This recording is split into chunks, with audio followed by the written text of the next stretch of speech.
Does your back hurt when you row? Should it? Definitely not. Here are 3 reasons why it might be hurting when you row. First one is your feet are set up in the wrong spot. I have so many people jump on the rower to show me how they row and do this. And I'm talking people with giant feet. They pop their feet in and they strap heaps of their foot in.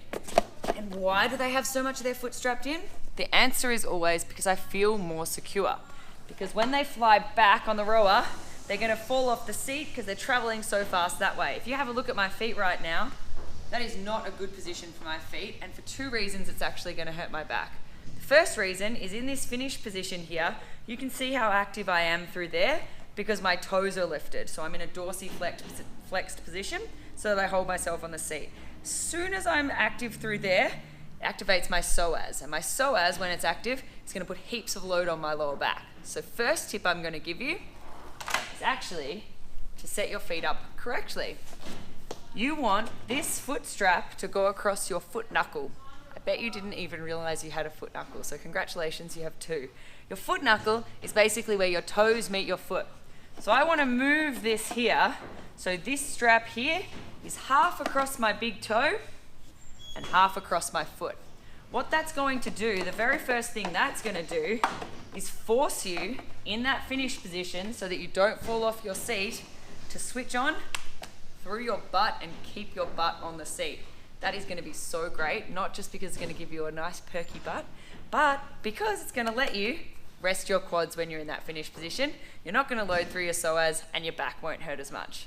Okay, in this catch position, having your feet in the right spot enables you to actually have some mobility through your midfoot, which means we can use that to push off, because out of the catch and into the finish, we want to be pushing through our midfoot to create that movement.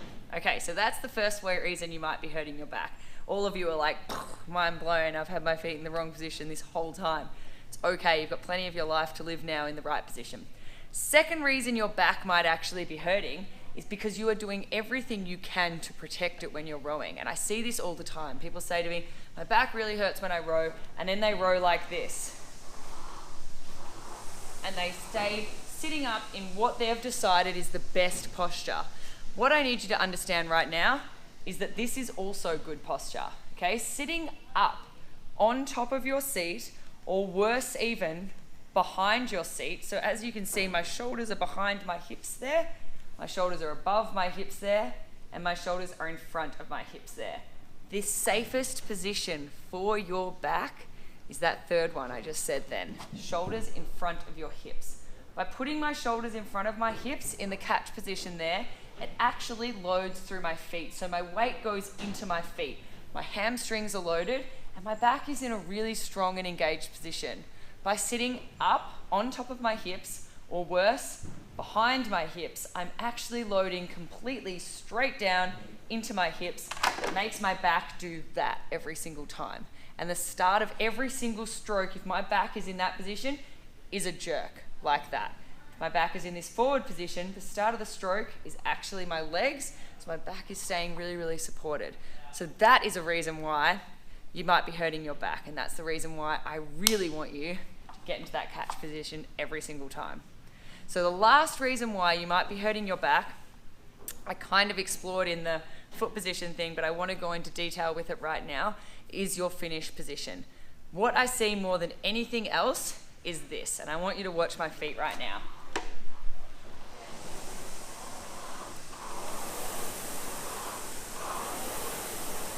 Okay, as you can see with each stroke, I'm flexing my toes up to stabilize in my finish. If I was to ask you right now, what do you think is going to provide more stability for you? Your glutes and your core, or these little foot straps here on your toes? The answer is a no-brainer, your glutes and your core. And if you've got any goals to actually take care of your body and not injure it, you will have answered glutes and core, even if you didn't know how to do it. So, anytime your toes are flexing in that finish position, to hold you there in that finish position, and anytime you're keeping them flexed to pull yourself back in, you are not engaging your glutes and you are not engaging your core. Instead, you're using these guys here. So again, I'm talking about your psoas, your hip flexors. they can actually overload your back really, really, really uncomfortably. Okay, and if you're doing that every single stroke, chances are you're getting to a minute and blowing up completely and feeling like your legs are gonna absolutely explode. No, it's not because you're pushing so hard and because you're so jacked, it's because you're using these tiny little muscles and they get really worn out. So what I want you to do is practice rowing with your feet sitting on top. Have a little look at what your toes do with every single stroke, and if you feel like that's gonna happen, congratulations, you have never used your butt when you're rowing and you're on the fastest track to hurting your back. So, 3 tips for you. I really want you to take advantage of the information I've given you, because I can promise you if you keep doing this wrong, this is exactly what's gonna cost you.